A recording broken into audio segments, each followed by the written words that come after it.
एक बात बता दीजिए, पूरे आप कॉन्स्टिट्यूंसी तुसाम में चले जाइए, पूरे हरियाणा में चले जाइए, अगर कहीं पे कांग्रेस का कोई प्रचार प्रसार करता हुआ व्यक्ति मिल जाए तो मुझे बता दें। साहब ने घोषणा की 1,20,000 कच्चे कर्मचारियों को पक्का किया जाएगा। पीजी कांग्रेस ने कहा पलटवार किया कि चुनाव स्टंट है, चुनाव तक है ये, उसके बाद में नई सरकार आज मोदी जी राष्ट्र के नेता नहीं है, पूरे संसार के नेता बने हैं। उनके कहने से ये इनेलो का वोट शोर मचाता था, अभी कांग्रेस का वोट शोर मचाता है। पूरा हल्ला करेगा कि भाई बीजेपी गई, बीजेपी गई। जब लोकसभा का चुनाव हुआ और यहाँ से सिटिंग में विधायक थी बीजेपी कांग्रेस की किरण चौधरी जी, उस समय भी यहाँ से सांसद जो भिवानी महेंद्रगढ़ की सांसद चौधरी धर्मवीर जी लगभग 8,000 वोटों के मार्जिन से यहाँ तोसाम कॉन्स्टिट्यूंसी से जीते थे। तो मानते कि तोसाम विधानसभा के अंदर अभी बीजेपी के कोई मुकाबले होंगे। अगर कल को बीजेपी का आता है तो किसका वोट काटेगा? कांग्रेस का काटेगा। इनेलो बीएसपी गठबंधन का आता है तो किसका वोट काटेगा? कांग्रेस का वोट काटेगा। तो प्रधान मोदी जी को अपना आइडल मानते थे, उनकी कार्यप्रणाली से खुश होकर पार्टी छोड़कर बीजेपी में आते थे।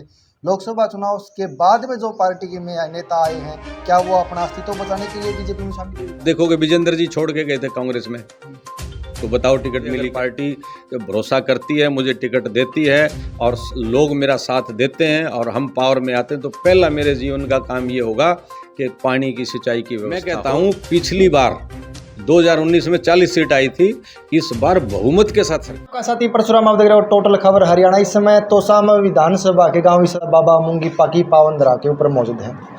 चर्चाओं का दौर है और असेंबली का चुनाव नज़दीक है। पूरे हरियाणा में इसकी चर्चा जोर शोर से हो रही है और हर पार्टी ने अपने कमर कस रही है और जो जिताऊ कैंडिडेट है या जो पार्टी की तरफ से इशारा मिल चुका है वे कैंडिडेट अब लोगों के बीच में जा रहे हैं, लोगों से विचार विमर्श कर रहे हैं और उनका दुख तकलीफ साझा कर रहे हैं। आज ईश्वरवाड़ गांव में हमारी एक मुलाकात हुई एक खास शख्सियत, खास चेहरा, प्रसिद्ध समाज सेवी अनिल शर्मा जी से। इनकी धर्मपत्नी स्नेहा जी ने एक सत्संग कार्यक्रम की शुरुआत की है और महिलाओं से रूबरू हो रही है। अनिल शर्मा तोसाम विधानसभा से टिकट की दौड़ में है। शर्मा जी स्वागत है आपका। नमस्कार, आपके सभी दर्शकों को बहुत बहुत नमस्कार, स्वागत है आपका। आज नुक्कड़ सभा हो रही है, भाईचारे से मुलाकात हो रही है, क्या आश्वासन आपको मिला गया? देखिए, मैं पिछले लगभग 20 दिन से पूरे हमारे हल्का के 106 गांव लगते हैं, उसमें मोहल्ला बैठक कार्यक्रम शुरू कर रखी है। उसी मोहल्ला बैठक कार्यक्रम के तहत आज ईश्वरवाड़ में हम बलवंत जी के घर पे बैठे हुए हैं और सारे मोहल्ले के साथी आए हुए हैं। तो देखिए, आश्वासन तो साथियों का ये है कि भाई आप टिकट लाइए और फिर हम आपके साथ हैं। अब टिकट तो उसको मिलेगी जिसको पार्टी जिस पे आशीर्वाद करेगी और परमात्मा जिस पे आशीर्वाद करेगा। कांग्रेस के नेताओं का कहना है सर कि बीजेपी का कोई ऐसा प्रत्याशी नहीं है जो टिकट ले ले, आप वो ये बोल रहे हैं कि टिकट की लाइन में है। देखिए, मैं आपको एक चीज़ बता दूं, कांग्रेस तो अभी पीछे बोल रही थी कि भाई आपका लोकसभा में प्रधानमंत्री मोदी बनेगा नहीं, बीजेपी बनेगी नहीं, आपके सामने है, बहुमत के साथ फिर बीजेपी आई है। इसी तरह अभी भी फिर प्रचार आएगा। दरअसल क्या है, एक फ़र्क आ गया है। पहले इनेलो का वोट शोर मचाता था, अभी कांग्रेस का वोट शोर मचाता है। पूरा हल्ला करेगा कि भाई बीजेपी गई, बीजेपी गई। मुझे आप सिद्धांतिक रूप से ये बताइए कि बीजेपी कैसे जा सकती है? इस बार 27 पार्टी लोकसभा इलेक्शन में एक तरफ थी और एक बीजेपी एक तरफ थी। उस दौरान भी अगर विधानसभा वाइज हम रिजल्ट को देखते हैं तो आपकी 44 में हमारी बीजेपी जीती है और 42 में कांग्रेस जीती है। वोट परसेंटेज हमारा बढ़ा है। अब तो त्रिकोणीय मुकाबले हैं, त्रिकोणीय मुकाबले होंगे। अगर कल को बीजेपी का आता है तो किसका वोट काटेगा? कांग्रेस का काटेगा। इनेलो बीएसपी गठबंधन का आता है तो किसका वोट काटेगा? कांग्रेस का वोट काटेगा। बीजेपी का सॉलिड वोट है, जो बीजेपी की नीतियों पे भरोसा करता है, बीजेपी के साथ खड़ा हुआ है, पिछले 10 साल से साथ खड़ा हुआ और अगले 5 साल फिर साथ खड़ा होने के लिए तैयार है। जितना जो भी सम्मानजनक जीवन जीने के लिए जो लोग ऐसा समझते हैं वो बीजेपी के साथ में खड़े हैं कि भाई हमारा जीवन सम्मानजनक इसके साथ हुआ। बीजेपी आने के लिए एक मोटा आधार ये है कि जितनी नौकरी बिना पर्ची बिना खर्ची के दी हैं, जिस तरह का माहौल पीछे बीजेपी ने तैयार किया कि भाई पढ़ना पड़ेगा। आप एक बात मान के चलिए कि पहले ये सुनते थे कि जिन नेताओं के साथ में आप रहेंगे उनके चेहरे याद होंगे तो आप इंस्पेक्टर लगेंगे, लेकिन इस सरकार ने ये कहा कि आप पढ़िए। माँ बाप को भी कहा कि पढ़ाइए और जो योग्यता के आधार पर बच्चे लगने शुरू हुए तो पढ़ना शुरू हुआ। मैं ये कह सकता हूँ कि शिक्षित भारत जो है, पढ़ेंगे तो शिक्षित भारत होगा और शिक्षित भारत ही विकसित भारत होगा। तो हमारी वो शुरुआत है बीजेपी की। इसके अलावा जब से नायब सिंह सैनी जी मुख्यमंत्री बने हैं, आप रोज़ खुद स्वयं अखबार उठा के देखिए, अगर आज मैं यहाँ बैठे बैठे गिनती करवाने लग जाऊँ तो 1 घंटे से ज़्यादा समय लग जाएगा। इतनी चीज़ों की घोषणाएं कर चुके हैं। किसानों का सबसे बड़ा मुद्दा था एमएसपी। लोग कहते थे दे ही नहीं सकते, हो ही नहीं सकता, वो भारतीय जनता पार्टी ने दे दिया, एमएसपी का दे दिया। किसानों के ट्रांसफार्मर का मामला था, बदल नहीं जा रहे थे, उसके पैसे भरवाने पड़ रहे थे, वो फ्री कर दिया। आज बिजली कनेक्शन के ऊपर जो है ना वो भी ये बोल दिया गया सारे बिजली कनेक्शन मिलेंगे। तो यानी चाहे किसान हो, चाहे मजदूर हो, कर्मचारी हो, मेरे साथ में बैठे हैं अभी ये मनीराम जी बैठे हैं, ये पुराने कर्मचारी हैं, इनके अभी 2-2 लाख रुपए माफ़ हुए हैं कि जो इन्होंने पेंशन के अगेंस्ट में जो लोन ले रखा था माफ़ कर दिया। 133 करोड़ रुपया अभियान का माफ़ कर दिया, अभियान आगे के लिए बंद कर दिया। तो आप किसान से लेके मजदूर से लेके हर वर्ग के लिए आप अगर रोज़ की योजनाएं देखेंगे तो सबको खूब दिया है बीजेपी ने।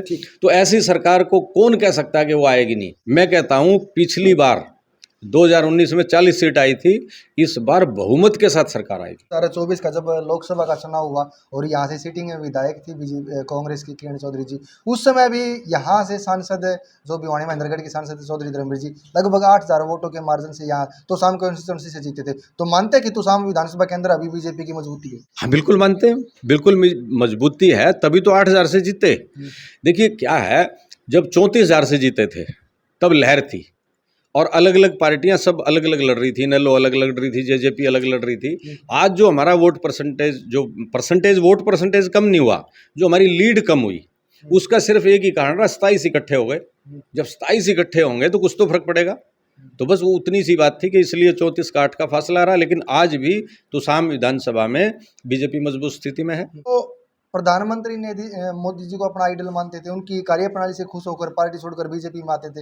लोकसभा चुनाव के बाद में जो पार्टी के में नेता आए हैं, क्या वो अपना अस्तित्व बचाने के लिए बीजेपी में शामिल हुए?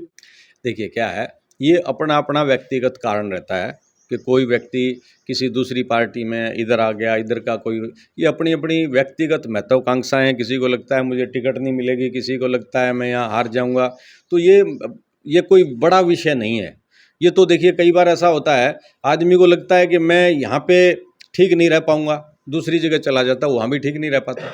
तो ये कोई मैं ये मानता हूँ कि बीजेपी के लिए विषय नहीं है। हाँ ये ज़रूर है कि कोई अगर साथी आता है दूसरी पार्टियों को छोड़ के तो स्वागत है। क्या भरोसा करेगी विधानसभा चुनाव में उनको टिकट देकर? देखिए टिकट किस्मत की है। देखोगे विजेंद्र जी छोड़ के गए थे कांग्रेस में, तो बताओ टिकट मिली क्या? तो ये टिकट तो जिसके लिखी नहीं है उसको कैसे मिलेगी? कितने प्रत्याशी ऐसे हैं जो छोड़ के गए, टिकट मिल गई, हार गए।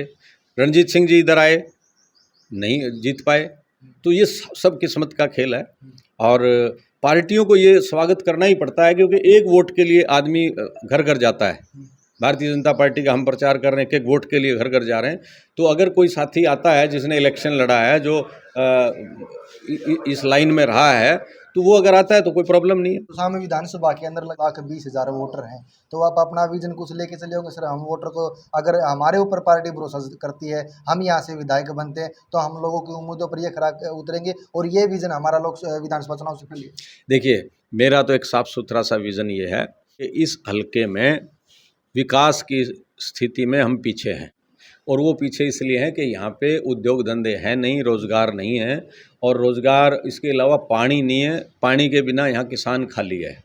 तो मेरा तो विज़न सबसे पहला ये है कि यहाँ पे सिंचाई का प्रबंध कराऊंगा। अगर पार्टी भरोसा करती है, मुझे टिकट देती है और लोग मेरा साथ देते हैं और हम पावर में आते हैं, तो पहला मेरे जीवन का काम ये होगा कि पानी की सिंचाई की व्यवस्था हो। वो मेरे लिए भी जीवन का एक बड़ा काम होगा, ताकि मैं कुछ अच्छा कर पाऊँ और लोगों के लिए भी अच्छा होगा। क्योंकि मैं ये समझता हूँ कि जब हर व्यक्ति को काम चाहिए, तो वो काम, यहाँ बहुत सी फैक्ट्रियाँ इतनी नहीं लग सकती कि जितने आज लड़के बेरोज़गार हैं।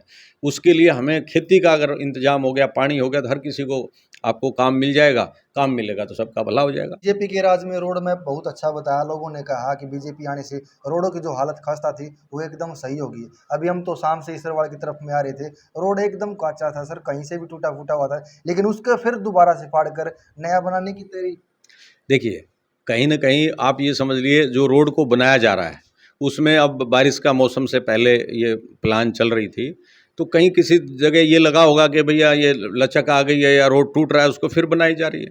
यानी बीजेपी हर किसी रोड नहीं, जोड़ से लेके रोड तक, आसमान से लेके धरती तक, चारों तरफ की सीमाओं से लेके हमारे बीच के लोगों तक सबका ख्याल रखती है, सबका ध्यान रखती है, और हर वक्त इलेक्शन मोड में रहती है, हर वक्त भलाई के मोड में रहती है। आज आप देखिए आप कहते हो कि कांग्रेस की टिकट मांगने वाले ज़्यादा हैं, बीजेपी की टिकट मांगने वाले नहीं हैं। एक बात बता दीजिए, पूरे आप कॉन्स्टिट्यूंसी तुसाम में चले जाइए, पूरे हरियाणा में चले जाइए, अगर कहीं पे कांग्रेस का कोई प्रचार प्रसार करता हुआ व्यक्ति मिल जाए तो मुझे बता देना।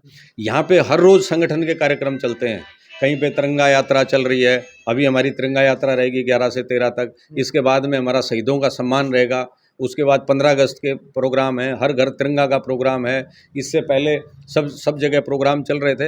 यानी पार्टी अपने कार्यकर्ताओं को रोज़ काम देती है कि लोगों के बीच में जाइए, और लोगों के बीच में जाएंगे तो कुछ समस्याओं का पता लगेगा, और समस्याओं का पता लगेगा, उनका समाधान होगा तो पार्टी के प्रति आस्था बढ़ेगी। परसों सीएम साहब ने घोषणा की 1,20,000 कच्चे कर्मचारियों को पक्का किया जाएगा। बीजेपी कांग्रेस ने कहा, पलटवार किया कि चुनाव स्टंट है, चुनाव तक है ये, उसके बाद में नई सरकार रहेगी। नहीं, देखिए, बीजेपी जो कहती है वो करती है।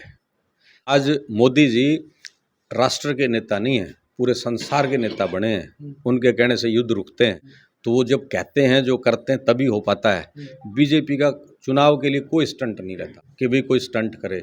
वो अपने लोगों के भले के लिए काम करती है, और जो कहती है उसको करती है। करनी और कथनी में कोई फर्क नहीं है। सर आपने अपनी बातों में अभी कहा कि मोदी जी राष्ट्र के नेता है, उनके कहने से युद्ध रोकते हैं। अभी हाल फिलहाल में मामला चल रहा है विनेश फोगाट का। विनेश फोगाट को गोल्ड मेडल से दूरी बना के रखी, और विपक्ष ने आरोप लगाया ये केवल और केवल बीजेपी का प्लान लगाया। देखिए, इसमें हम ये कहते हैं उस बेटी के साथ बहुत ही चूक का विषय हुआ। कहीं ना कहीं भाग्य ने उसका साथ नहीं दिया। उस बेटी ने बहुत मेहनत की, वहाँ तक पहुँचना कोई आसान काम नहीं है, और उसने अपना सिल्वर जीता। गोल्ड वो जीतने ही वाली थी, लेकिन ये भाग्य की बात है। विपक्ष तो हमेशा, आप कुछ भी करोगे तो विपक्ष का काम है कि अपनी विपक्ष की राजनीति करना। इसके बावजूद भी आप देखेंगे कि उनको वहाँ गोल्ड नहीं मिला, तब भी नायब सिंह सैनी जी ने, भारतीय जनता पार्टी की सरकार ने सारी वो सुविधाएं चाहिए थी उसकी घोषणाएं कर दी। तो इससे बड़ा प्रमाण और क्या होगा कि वो उसके साथ खड़े। पर्सनली ये क्वेश्चन कर रहा हूँ, कोई भी नेता चुनाव मैदान में आता है, तैयारी करता है, फील्ड ग्राउंड तैयार करता है, तो बहुत मेहनत लगती है, टाइम लगता है। अनिल शर्मा ने भी वैसे ही प्रयास किया है। अगर अनिल शर्मा के ऊपर बीजेपी हाईकमान भरोसा नहीं जता पाती है तो क्या स्टैंड रहेगा? निर्दलीय अपनी ताल ठोकने वाले तुसाम कॉन्स्टिट्यूंसी के अंदर? देखिए, आप एक बात को समझ के हमें चलना होगा। निर्दलीय वो लोग करते हैं जिसकी महत्वाकांक्षा बहुत ज़्यादा है। मैं पार्टी का व्यक्ति हूँ, संगठन का व्यक्ति हूँ, पार्टी गाइडलाइन में चलता हूँ। तो पार्टी अगर मेरे ऊपर भरोसा करती है तो मैं ताकत लगाऊंगा, पूरी लगाऊंगा। और अगर पार्टी नहीं भरोसा करती है, किसी हमारे दूसरे साथी पे भरोसा करती है, तो तब भी 100% ताकत लगाएंगे, तन से, मन से, धन से। हमारा लक्ष्य ये है कि भारतीय जनता पार्टी तीसरी बार जो है वो सरकार में आए, तीसरी बार सरकार बनाए, और हमारे तुसाम हल्का से बीजेपी का विधायक हो, और हमारे तुसाम हल्का का भला हो सके।